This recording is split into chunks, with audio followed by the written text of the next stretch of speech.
Buenos días, buenas tardes aquí en España. En primer lugar, deseo dar las gracias a la organización por la amable invitación recibida para participar en este evento. Me toca la exposición del tema de las nuevas tendencias en la protección medioambiental. Y en ese sentido, voy a comenzar haciendo una mención a la situación actual y desde este punto de vista he de poner de manifiesto que el punto de partida podemos encontrarlo en el Acuerdo de París, donde distintos estados convinieron la consecución del objetivo para el año 2050 de una descarbonización total con una emisión cero de manera progresiva para conseguir una reducción en la temperatura ambiental de 1,5 grados centígrados. La preocupación fundamental era precisamente evitar esa emisión de gases de efecto invernadero, que posteriormente se ha venido manifestando en distintas reuniones, protocolos internacionales, como por ejemplo el de Kioto. Y además, que esto ocurrió en el año 2015, además enlazado con otra cuestión muy importante, y es que en ese mismo año 2015, por parte de las Naciones Unidas, se aprobó los Objetivos de Desarrollo Sostenible. Pues bien, sobre la base de estos convenios internacionales, así como, por ejemplo, el desarrollo que han tenido estas materias dentro del contexto de lo que se viene conociendo por el acrónimo o siglas de, en inglés ESG, es decir, medio ambiente, temas sociales, derechos humanos y gobernanza corporativa. Dentro de ese contexto, el papel de la protección medioambiental es sumamente relevante,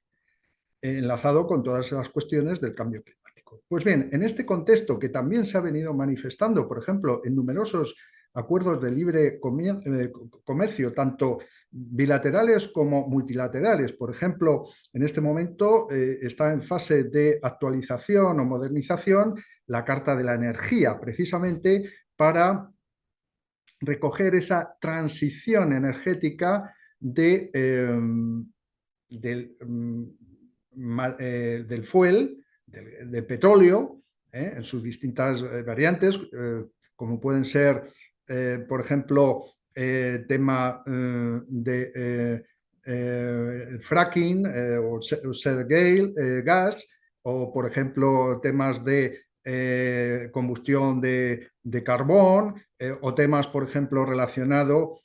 con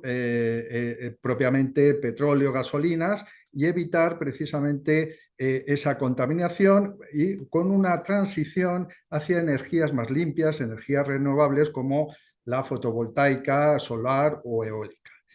Y en ese contexto en el que me estoy refiriendo,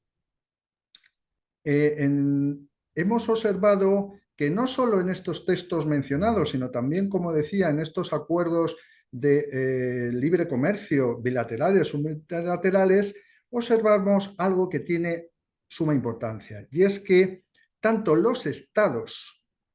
como los particulares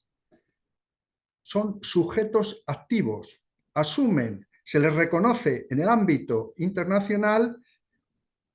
unas obligaciones proactivas de carácter activo para actuar precisamente en defensa del medio ambiente,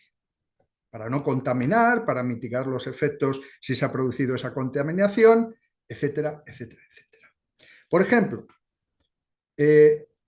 un caso paradigmático es una sentencia dictada a comienzos de este año 2024 por el Tribunal Europeo de Derechos Humanos o Tribunal de Estrasburgo, donde se reconoce ese papel activo a los estados. Es en el asunto Verein de Klimasenorinen y otras contra Suiza. Y ahí se condena al Estado suizo porque no ha desarrollado una actividad tendente a esa protección. Bien, este panorama donde tenemos que tanto los particulares como los estados son sujetos activos desde el punto de vista de protección medioambiental, ha tenido su reflejo en el ámbito del arbitraje internacional, inicialmente en el ámbito propiamente del arbitraje internacional de inversión. Ahí tenemos varios casos paradigmáticos donde se observa que los estados en numerosos contenciosos con inversores venían alegando como argumento defensivo en sus contestaciones a la demanda la existencia de ese derecho a regular e intervenir a la hora de precisamente poder proteger el medio ambiente en su territorio nacional. Pero no solamente por vía de contestación, sino que se observó posteriormente una evolución en la que los estados no solo contestaban a la demanda, sino que también reconvenían. Pues bien, ahí tenemos varios casos paradigmáticos donde se ha venido viendo ese papel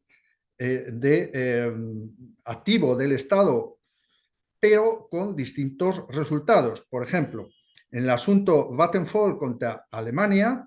un arbitraje del CIADI, en ese supuesto se estableció que se había producido efectivamente, por un lado, esa actuación, intervención del Estado alemán, pero ello conllevaba la indemnización al inversor. Esto se realizó en un contexto de eliminación del uso de la energía nuclear como fuente energética.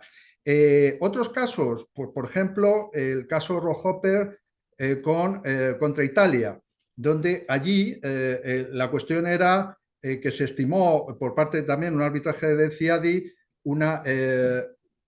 no concesión de una licencia para una explotación de una plataforma petrolífera en aguas territoriales italianas, se consideró una expropiación y también el Estado italiano tuvo que indemnizar.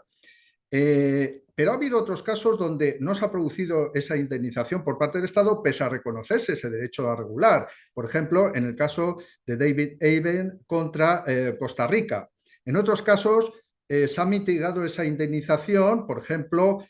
porque se consideró que se había producido por los inversores una vulneración también de esa normativa medioambiental y que de alguna manera se compensaba la indemnización que procedía por las actuaciones estatales con esa actuación por parte del propio inversor, como por ejemplo fue en el caso Southern America Silver contra Bolivia. Por ejemplo, tenemos casos donde también se ha condenado por la polución, por la contaminación. Hay, por ejemplo, el caso Burlington contra Ecuador. Tenemos un caso, o por ejemplo, Perenco contra Ecuador. Todos estos casos donde se utilizó por parte del Estado ecuatoriano la vía de reconvención. En todo este contexto también se ha visto reflejado el tránsito a energías renovables que antes mencioné, por ejemplo, en todos los arbitrajes que hay contra el Reino de España, donde tenemos resultados un tanto variados, aunque mayoritariamente son condenatorios, y desde aquellos arbitrajes del CIADI donde se ha reconocido que el inversor no tenía un derecho a una regulación estable, a aquellos otros donde se indica que ese cambio regulatorio ha producido un perjuicio en las legítimas expectativas que tenían los inversores. Y otro ejemplo que podemos citar es Ecooro, la minera canadiense contra Colombia en relación con la protección medioambiental del páramo de Santurbán, donde no solo era una cuestión de protección de fauna y flora, sino también era una cuestión de protección de los acuíferos que eran incluso utilizados para el suministro de agua a determinadas poblaciones que existían en ese ámbito. Pues bien, en ese asunto también del CIADI se reconoció el derecho de Colombia a regular, a cambiar y por tanto no conceder esa licencia de explotación minera a Ecooro, pero debido a los múltiples cambios regulatorios, un tanto con actuación incluso un tanto contradictoria entre distintos órganos del Estado colombiano, se consideró por el tribunal que existía una confusión donde Ecooro no sabía muy bien si estaba su explotación dentro de los límites o no protegidos. En fin, toda esa situación derivó a que también, en este caso, pese a reconocerse el derecho de regular y proteger el medio ambiente al Estado colombiano, no obstante tuvo que indemnizar considerándose que fue una expropiación y que no se respetó el marco de un trato justo y equitativo. Esta situación que vemos en el arbitraje internacional de inversión también se va a reflejar, y de hecho se está ya reflejando en algunos arbitrajes comerciales. Yo, por ejemplo, estoy interviniendo como árbitro en este momento en 3 arbitrajes donde se están discutiendo cuestiones medioambientales. En uno de ellos, sobre la base de una serie de declaraciones y manifestaciones que hacía la parte vendedora a la parte compradora de una empresa, donde se decía que se cumplían con todos los parámetros, requisitos y normativas en materia de medio ambiente, que luego se ha demostrado que no era así. Bueno, pues en ese asunto pues ya se dictó un laudo en ese sentido, condenatorio por incumplimiento contractual. En otro tema que está todavía pendiente de resolución, de dictado de laudo, es un tema de construcción. Y en ese sentido he de destacar que determinadas normas estándar de contratos de construcción, como son FIDIC y NEC, contemplan ya una serie de medidas precisamente y de cláusulas relacionadas con este tema de una construcción sostenible y respetuosa con el medio ambiente. Queda un minuto, Miguel Ángel. Sí. Y lo mismo en otro asunto donde es un tema de declaraciones falsas en el ámbito del derecho a competencia o el conocido como greenwashing. Pues bien, esa tendencia para el futuro se va a incrementar, va a haber un aumento de estos casos, no solo porque numerosos acuerdos de inversión bilaterales o multilaterales contemplan estas cuestiones, como por ejemplo recientemente el pasado 19 de noviembre del 2024 se ha publicado en el Boletín Oficial del Estado Español el acuerdo de libre comercio entre la Unión Europea y los países miembros con Perú, también se ha incorporado Ecuador y Colombia,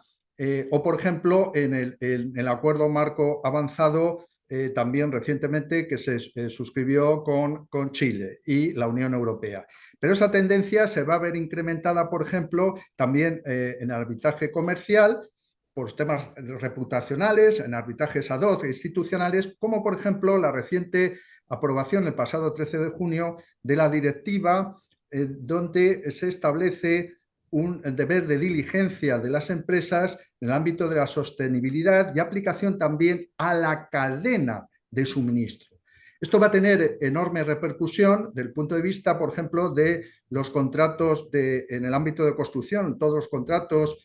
subcontrataciones, etcétera, etcétera, o en el ámbito del suministro y distribución. Porque la importancia de esta directiva que tiene que estar traspuesta en los Estados miembros de la Unión Europea a partir del año 2026 como fecha tope, la importancia es su ámbito extraterritorial. Es decir, esta exigencia no va a ser solo respecto de las empresas europeas, sino también de cualquier tercer Estado que desarrollen una actividad dentro del territorio de la Unión Europea. Y la exigencia no solo se va, por ejemplo, a las matrices respecto a las filiales, sino también en toda esa cadena de suministro. Por tanto, se puede dar la circunstancia de que una empresa, vamos a poner, por ejemplo, chilena, que opere dentro del territorio de la Unión Europea, va a ser responsable también del cumplimiento de estas normativas por lo que respecta a cualquier suministrador que, por ejemplo, pues pueda estar en un país africano, un país asiático, y consecuentemente la tendencia hacia el futuro va a ser un incremento, un aumento significativo de los arbitrajes en el ámbito del arbitraje internacional de inversión y también en el ámbito del arbitraje internacional comercial. Y sin olvidar tampoco que muchos de estos temas permiten procedimientos paralelos, ya que en determinadas inversiones también se hacen en el ámbito contractual y que puede significar no solo un incumplimiento contractual, sino también un incumplimiento del tratado de inversión que resulte aplicable y, por tanto, vamos a tener una duplicidad de procedimientos. Y sin mayores, pues muchísimas gracias por su atención y disculpen si me he pasado de tiempo. Muchas gracias.